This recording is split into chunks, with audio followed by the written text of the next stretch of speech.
मेरे प्रिय, सुबह तुम जैसे ही सोकर उठे, मैं तुम्हारे बिस्तर के पास ही खड़ा था। मुझे लगा कि तुम मुझसे कुछ बात करोगे। तुम कल या पिछले हफ्ते हुई किसी बात या घटना के लिए मुझे धन्यवाद कहोगे, लेकिन तुम फटाफट चाय पीकर तैयार होने चले गए और मेरी तरफ देखा भी नहीं। फिर मैंने सोचा कि तुम नहा के मुझे याद करोगे, पर तुम इस उधेड़बुन में लग गए कि तुम्हें आज कौन से कपड़े पहनने हैं। फिर जब तुम जल्दी से नाश्ता कर रहे थे और अपने ऑफिस के कागज इकट्ठे करने के लिए घर में इधर से उधर दौड़ रहे थे, तो भी मुझे लगा कि शायद अब तुम्हें मेरा ध्यान आएगा, लेकिन ऐसा नहीं हुआ। फिर जब तुमने ऑफिस जाने के लिए ट्रेन पकड़ी, तो मैं समझा कि इस खाली समय का उपयोग तुम मुझसे बातचीत करने में करोगे, पर तुमने थोड़ी देर पेपर पढ़ा और फिर खेलने लग गए अपने मोबाइल में, और मैं खड़ा का खड़ा ही रह गया। मैं तुम्हें बताना चाहता था कि दिन का कुछ हिस्सा मेरे साथ बिताकर तो देखो, तुम्हारे काम और भी अच्छी तरह से होने लगेंगे। लेकिन तुमने मुझसे बात ही नहीं की। एक मौका ऐसा भी आया जब तुम बिल्कुल खाली थे और कुर्सी पर पूरे 15 मिनट यूं ही बैठे रहे, लेकिन तब भी तुम्हें मेरा ध्यान नहीं आया।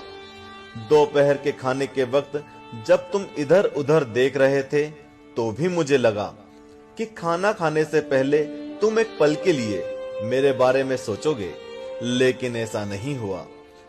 दिन का अब भी काफी समय बचा था।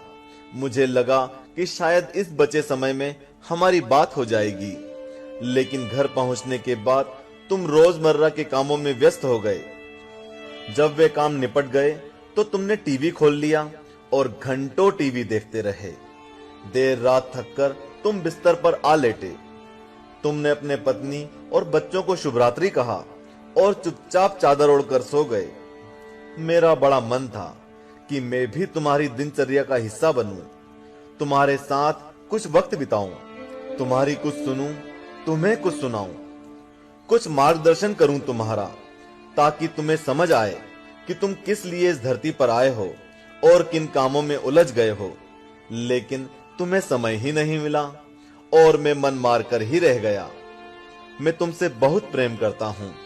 हर रोज मैं इस बात का इंतजार करता हूं कि तुम मेरा ध्यान करोगे और अपनी छोटी छोटी खुशियों के लिए मेरा धन्यवाद करोगे। पर तुम तब ही आते हो जब तुम्हें कुछ चाहिए होता है। तुम जल्दी में आते हो और अपनी मांगे मेरे आगे रखकर चले जाते हो। और मजे की बात तो यह है कि इस प्रक्रिया में भी तुम मेरी तरफ देखते नहीं।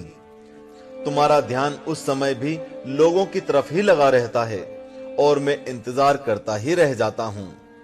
खैर, कोई बात नहीं, हो सकता है कल तुम्हें मेरी याद आ जाए, ऐसा मुझे विश्वास है और मुझे तुम में आस्था है।